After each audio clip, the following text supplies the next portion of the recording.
మరొక 12 రోజుల్లో మీరు ఓటు వేయబోతున్నారు ప్రజలారా. మే 1వ తారీఖున మరొక 12 రోజుల తర్వాత మే 13వ తారీఖున మీరు ఓటు హక్కును వినియోగించుకోబోతా ఉన్నారు. నిన్నటి దినం నుంచి నేను ప్రతిరోజు మిమ్మల్ని అప్రమత్తంగా ఉండమని చెప్తానే ఉంటా, అలర్ట్ చేస్తానే ఉంటా. అలర్ట్ నా ఉద్దేశం, నా భావన ఒకటే. 5 సంవత్సరాలకు ఒకసారి వేసే ఓటు మీ 5 సంవత్సరాల కాలం అంతా కూడా మీకు మంచి భవిష్యత్తు ఉండడమా లేకపోతే భారీ మూల్యం చెల్లించడమా? సరైన పార్టీకి సరైన నాయకునికి ఓటేస్తే మీ కుటుంబానికి మేలు జరుగుతుంది, ఈ ఊరికి అభివృద్ధి జరుగుతుంది, రాష్ట్రం సుభిక్షంగా ఉంటుంది. సరైన పార్టీకి సరైన ఎమ్మెల్యే అభ్యర్థికి ఓటు వేయకపోతే నీ ఊరు పాడైతుంది, నీ కుటుంబం నష్టపోతుంది, రాష్ట్రం నష్టపోతుంది. చాలా గురుతర బాధ్యత మీ పైన ఉంది. ఓటు అంటే ఆషామాషిగా తీసుకోవాల్సిన విషయం కాదు, చాలా బాధ్యతగా తీసుకోవాలా. ప్రొద్దుటూరు నియోజకవర్గాన్ని మీరు గమనించాలా. ఇది మన ఊరు, మనందరం కలిసి ఇక్కడ పుట్టినాం, కలిసి ఇక్కడ పెరిగినాం, ఇక్కడే మనం బ్రతుకుతాం, ఇక్కడే మన జీవితం ముగుస్తుంది. ఈ నీళ్లు తాగినాం, ఈ గాలి పీల్చినాం, ఈ గడ్డ మీదనే మనం జీవిస్తున్నాం. ఇది మన ఊరు ప్రజలారా. ఈ ఊరు ఎప్పుడు బాగుండాలా, ఈ ఊరు ఎంతో అభివృద్ధి చెందాలా, నాగరికత ప్రపంచంలో అగ్రభాగాన్ని ఉండాలా. ఈ ఊరు మౌలికమైన వసతుల విషయాలలో గొప్ప గొప్ప దేశాలతో పోటీపడేంత గొప్పగా ఈ ఊరు ఉండాలా. మన పిల్లల యొక్క భవిష్యత్ విద్యకు సంబంధించి ఆదర్శవంతమైనటువంటి ఊరుగా మనము మన పిల్లల్ని పెంచాలా. విద్యా విధానంలో అప్పులు లేని ఊరుగా, అందరూ చదువుకుండే వ్యక్తులుగా, నాగరికత కలిగిన ఊరుగా, సభ్యతా సంస్కారాలతో, మౌలికమైన వసతులతో అందరం కలిసిమెలిసి ఎంతో సంతోషంగా ఉండాల్సినటువంటి అవసరం ఉంది. దీనికి ప్రభుత్వము బాధ్యత వహించాలా, ప్రజలు బాధ్యత వహించాలా. ప్రజలు వహించాల్సిన బాధ్యత 5 సంవత్సరాలకు ఒకసారి వచ్చే ఓటును సద్వినియోగపరచుకోవడం. పాలకులు వహించాల్సిన బాధ్యత ఓటు ద్వారా వారికి ఇచ్చిన అధికారాన్ని నిబద్ధతగా, నిస్వార్థంగా ప్రజల కోసమే జీవించాలా. ప్రజల కోసమే, ప్రజల అభివృద్ధి కోసమే పాలన కొనసాగించాలా. ఇచ్చిన మాటను నిలబెట్టుకోవాలా. చెప్పిన వాగ్దానాన్ని ప్రజల కోసం చెల్లించాలా. పదవి కోసం బతకకుండా ప్రజల కోసం బతకాలా. ఇక్కడ ఈ రాష్ట్రంలో చంద్రబాబు నాయుడు అలాగా బతుకుతాడా, జగన్మోహన్ రెడ్డి గారు అలాగా బ్రతుకుతారా అనేది గమనించాల్సిన బాధ్యత మీ పైన ఉంది. ప్రొద్దుటూరు నియోజకవర్గ ఓటర్ మహాశైలారా, నిన్ననే 3 పార్టీలు కలిసిన కూటమితో మేనిఫెస్టో విడుదల చేసినారు. Bharatiya Janata party, glass party Pawan Kalyan, cycle గుర్తు పార్టీ చంద్రబాబు నాయుడు. ముగ్గురు కలిసి ఉమ్మడిగా కూటమిగా ఎన్నికల్లో పోటీ చేస్తున్నారు. ముగ్గురు కలిసి ఎన్నికల్లో పోటీ చేస్తున్నారు అంటే ముగ్గురి భావాలు, ముగ్గురి అభిప్రాయాలు కలిసి ఒక అభిప్రాయంగా, ఇదిగో మా పార్టీ అధికారంలోకి వస్తే, మా కూటమి అధికారంలోకి వస్తే మేము ప్రజలకి అందిస్తాము, ప్రజా పరిపాలన ఈ విధంగా అందిస్తాము అని సంయుక్తంగా కలిసి చేసే పాలన. నిన్న మేనిఫెస్టో విడుదల చేస్తే భారతీయ జనతా పార్టీకి సంబంధించిన నాయకులు, అగ్రనాయకులు ఒకరు, జనసేన పార్టీకి సంబంధించి పవన్ కళ్యాణ్, తెలుగుదేశం పార్టీకి సంబంధించిన చంద్రబాబు నాయుడు ముగ్గురు నిలబడి, ముగ్గురు చేతులలో మేనిఫెస్టో ఇట్లా ఈ విధంగా పట్టుకొని, ఈ విధంగా మేనిఫెస్టో పట్టుకొని ప్రజలకు రిలీజ్ చేస్తే ఇద్దరి చేతుల్లో మాత్రమే మేనిఫెస్టో ఉంది. భారతీయ జనతా పార్టీ నాయకుడి చేతిలో మేనిఫెస్టో లేదు ప్రజలారా. వారి చేతికి మేనిఫెస్టో ఇస్తా ఉంటే ఇట్లా అంటున్నాడు, ఇట్లా వద్దు తీసుకుపోయి ఎన్నికని. పవన్ కళ్యాణ్ చెప్తా ఉన్నాడు,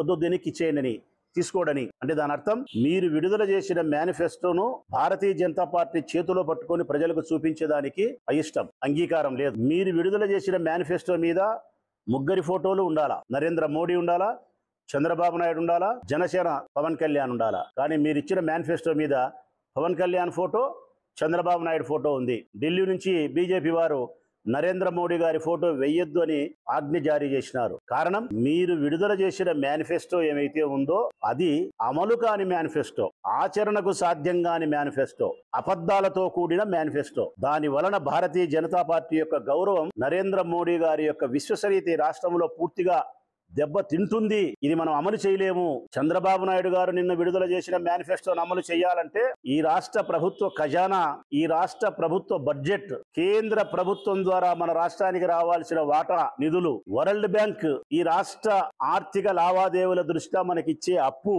ఈ 3 కలిపినా కూడా నిన్న చంద్రబాబు నాయుడు గారు విడుదల చేసిన మేనిఫెస్టోను అమలు చేయలేము అని భారతీయ జనతా పార్టీ భావించింది. కాబట్టి తప్పకుండా ఈ రాష్ట్ర ప్రజల విశ్వసనీయతను కోల్పోతామని చెప్పి నమ్మింది. కాబట్టి ఆ మేనిఫెస్టో నుంచి పక్కకు జరిగినారు. ఆ మేనిఫెస్టోను చేతుల్లో పట్టుకోకుండా, ఆ మేనిఫెస్టో మీద ఫోటోను ముద్రించకుండా జాగ్రత్త పడినారు. ప్రజలారా, కూటమిలో ఒక ముగ్గురు మిత్రులుంటే ఒక మిత్రుడు ఈ మేనిఫెస్టోను అమలు చేయలేము అని చెప్తా ఉన్నాడంటే, వారితో కలిసి ఎన్నికల్లో పోటీ చేసి ఒక మిత్రుడు ఈ మేనిఫెస్టోను మనం అమలు చేయలేము, ఇది ఆచరణకు సాధ్యం కానిది, ఈ రాష్ట్ర బడ్జెట్ సర్వము పెట్టినా కూడా, అప్పు చేసినా కూడా దీన్ని మనం అమలు చేయలేమని చెప్పి ఒక మిత్రుడు, భారతీయ జనతా పార్టీ లాంటి మిత్రుడు వ్యతిరేకిస్తున్నాడు ఆ మేనిఫెస్టో అంటే దీన్ని బట్టి ప్రజలు అర్థం చేసుకోవాలా. ఇది అబద్ధాల మేనిఫెస్టో, ఎన్నికల కోసం బూటకపు హామీలు. ఒకసారి మీరే గమనించండి, జగన్మోహన్ రెడ్డి గారు ఇచ్చిన పరిమితమైనటువంటి సంక్షేమ పథకాలు పరిమితమే. అమ్మఒడి, చేయూత, ఆసరా, చేనేత సదస్సు,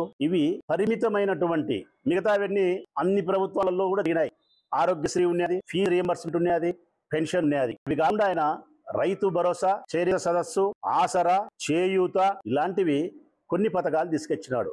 పరిమితమైనటువంటి పథకాలు. పరిమితమైన పథకాలను 2019 ఎన్నికల కంటే ముందు మేనిఫెస్టోని విడుదల చేసి 5 సంవత్సరాలు నిర్విరామంగా ఏ విఘ్నము లేకుండా ప్రజలకు చెప్పిన తారీఖు చెప్పినట్టు అందించగలిగినాడు. ఆచరణకు యోగ్యమైన హామీలు ఇచ్చి అమలు చేయగలిగినాడు. ఇప్పుడు మళ్ళీ 2024లో మేనిఫెస్టో ఇచ్చినాడు. ఆచరణకు ఆమోదయోగ్యమైన హామీ ఇచ్చినాడు. ఆచరణకు అమలు చేయలేమనుకునే హామీలను కూడా ఇవ్వలే. స్పష్టంగా చెప్పినాడు, నేను చేయగలిగింది మాత్రమే చెప్తాను, చెప్పిన ప్రతి అంశాన్ని చేస్తాను. అబద్ధాలు చెప్పి నేను ఓటు అడగను, పదవి కంటే కూడా నా విశ్వసనీయతను పోగొట్టుకోను. నాకు పదవి కంటే ముఖ్యం ప్రజల హృదయాలలో విశ్వసనీయత. జగన్ అనే వ్యక్తి ఒక వాగ్దానం చేస్తే చెల్లిస్తాడు. జగన్ అనే వ్యక్తి మేనిఫెస్టోను పవిత్రమైనటువంటి గ్రంథంగా భావిస్తాడు. ప్రజల కోసం ఆయన చేసే పాలన 100కు 100% నిబద్ధతతో ఉంటుంది అని ప్రజల హృదయాలలో చెరగని ముద్ర నేను వేసుకోవాలా పద్ధతి ఆయన పరిపాలన చేస్తే, వీరు మాత్రం పవన్ కళ్యాణ్, చంద్రబాబు నాయుడు మాత్రం ఏ మాత్రమే గాని ప్రజలకు సంబంధించిన పాలన విషయంలో నిబద్ధతను గాలి వదిలేసి విశ్వసనీయత అనే పదానికి ఏమాత్రమే గాని అర్థం లేకుండా మేము ఏ హామీలు అమలు చేయకపోయినా పర్వాలేదు, గెలిచిన తర్వాత ప్రజలు మమ్మల్ని అనుకుని పర్వాలేదు, మేము గెలవడమే పరమావధి, మాకు అధికారమే ముఖ్యం, మాకు పెత్తనం చేయడం ఇష్టం, జగన్మోహన్ రెడ్డి పైన ప్రతీకారం తీసుకోవడమే మా ధ్యేయం. ప్రజలకు మేలు చేయాలని కాదు, ప్రజల యొక్క పేదరికాన్ని నిర్మూలించాలని కాదు, ప్రజలలో విద్యా విధానంలో మార్పులు తీసి వారిని గొప్పవాళ్ళని చేయాలనే ఉద్దేశం వీరికి లేదు. వారి మేనిఫెస్టో హామీలను ఒక్కసారి ప్రజలారా గమనించండి. నేటి హామీలను గమనించే మీరు 2014 నాటి డాక్రా రుణాల మాఫీ చంద్రబాబు నాయుడు ఏమి చేసినాడో గుర్తు చేసుకో. రైతుల యొక్క రుణమాఫీ ఇస్తానని చెప్పి ఏమి చేసినాడో ఒకరి నెమరు వేయండి. ఇంటికి ఒక ఉద్యోగం ఇస్తానని చెప్పి నిరుద్యోగులను ఏ గతి పట్టించినాడో జ్ఞాపకం తెచ్చుకోండి. ఇంటికి నిరుద్యోగులు 20,000 ఇస్తానని చెప్పి ఏ రకంగా దాన్ని నిర్వీర్యం చేసినాడో ఆలోచించండి. పేదవారి యొక్క సొంత ఇంటి కళ నెరవేరుస్తానని చెప్పి, ఇల్లు కట్టిస్తానని చెప్పి ఒక్క ఇల్లు కూడా కట్టకుండా ఉండిన వైనాన్ని గుర్తు చేసుకోండి. ఫీజు రియంబర్స్మెంట్ ను ఏ విధంగా దాన్ని స్థాయిని తగ్గించినాడో, విద్యార్థులకు ఎంత నష్టం చేసినాడో, ఎన్ని బకాయిలు పెట్టిపోయినాడో ఆలోచించండి, గుర్తు చేసుకోండి. మరి 2014లో ఇచ్చిన మేనిఫెస్టో ఇచ్చిన హామీలను, పొదుపు సంఘాల మహిళల యొక్క రుణాలను మాఫీ చేయకుండా మాట తప్పి, రైతుల యొక్క రుణాలను మాఫీ చేయకుండా మాట తప్పి, నిరుద్యోగ భృతి ఇవ్వకుండా మాట తప్పి, ఇంటికి ఒక ఉద్యోగం మాట తప్పి, ఇప్పుడు మళ్ళీ అంతకు మించి 25 రకాల హామీ ఇచ్చినాడు. పెన్షన్ 6,000 ఇచ్చినాడు. దివ్యాంగులకు, ఆడపిల్లలకు 18 సంవత్సరాలు నిండి ఉంటే ఎంతమంది ఉంటే అంతమందికి అన్ని 1,500 ఇస్తాడంట. ఆడబిడ్డకు 15,000 ఇస్తాడంట. పుట్టిన బిడ్డకు ఆర్టీసీ బస్సులో ఫ్రీ అంట. 3 గ్యాస్ సిలిండర్లు ఫ్రీ అంట.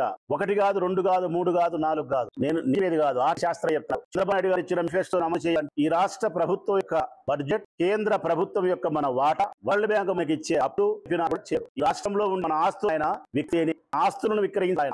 మనకు తెలియకుండా ఆస్తులను విక్రయిస్తేనే ఈ మేనిఫెస్టో. ఇది చంద్రబాబు నాయుడుకు తెలుసు, ఇది నేను చెయ్యలేనని తెలుసు. ముందు ఏరు దాటాల, ముందు ఎంత ఓ మన్నా బొటు మల్లనా అని దాటిన తర్వాత ఓరా బోడి మల్లనా అంటావు. ఈ హామీలు బొటు తాట నీటి మీద బుడగలి ఒక్కసారి మోసపోం, పదే మోసపోం. 2014లో మోసపోయినారు, మళ్ళీ 2020లో మోసం చేసేదానికి ప్రయత్నం చేసినాడు. మోసం చేసేవాడు ఎన్నిసార్లైనా చేస్తాడు, కానీ మోసపోయి మనం రెండవసారి మోసపోకుండా హుషారుగా ఉండాల్సిన బాధ్యత, జాగ్రత్తగా ఉండాల్సిన అవసరం, అప్రమత్తమై వ్యవహరించాల్సినటువంటి నైతిక ధర్మం ప్రజలారా మీపైనుంది. దయచేసి జగన్మోహన్ గారి మేనిఫెస్టోని, చంద్రబాబు నాయుడు గారి మేనిఫెస్టోను గాని, వీరిరువురి వ్యక్తిత్వం గాని, వీరిరువురి పరిపాలన వెనక వైపున చేసిన పరిపాలన యొక్క వెనక చరిత్రను, విశ్వసనీయతను గాని గమనించమని మనస్ఫూర్తిగా నేను ఉన్నాను. ఒక్క మాట అయితే ప్రజలకు స్పష్టంగా చెప్పగలుగుతాను. మనస్ఫూర్తిగా మేనిఫెస్టో జగన్ అంటే నిజ ప్రజారా, చంద్రబాబు అంటే అబద్ధం ప్రజారా. నిజం ఎప్పుడు జీవితంలో ఉంటుంది, అబద్ధం ఎప్పుడు ఊహల్లో ఉంటుంది. నిజం ఎప్పుడు ఉంటుంది అంటే జగన్ జీవితాలు రాడు, చంద్రబాబు అబద్ధం అనేది ఎప్పుడు ఊహలకే పరిమితం, ఊహల్లోనే ఉంటుంది. మనకి ఏ ప్రయోజనాన్ని, ఉపయోగాన్ని చెయ్యదు. ఈ వ్యత్యాసాన్ని మీరు గమనించమని, అబద్ధాలతో అలివి కాని, ఆచరణకు యోగ్యం కాని హామీలు ఇచ్చినటువంటి చంద్రబాబు నాయుడు బూటకపు మేనిఫెస్టోను అర్థం చేసుకోమని, గత చరిత్రను కూడా ఆయన చరిత్రను మీరు గమనించమని మనస్ఫూర్తిగా మీకు విజ్ఞప్తి చేస్తూ, చంద్రబాబు నాయుడు విడుదల చేసిన మేనిఫెస్టో రాగిన కూడా ఎన్నికల తర్వాత ప్రజలు పడు హామీ కూడా నెరవేర్చాలి. విశ్వసి మంచి న్యాయాన్ని గెలిపించాలని పూర్తిగా విజ్ఞప్తి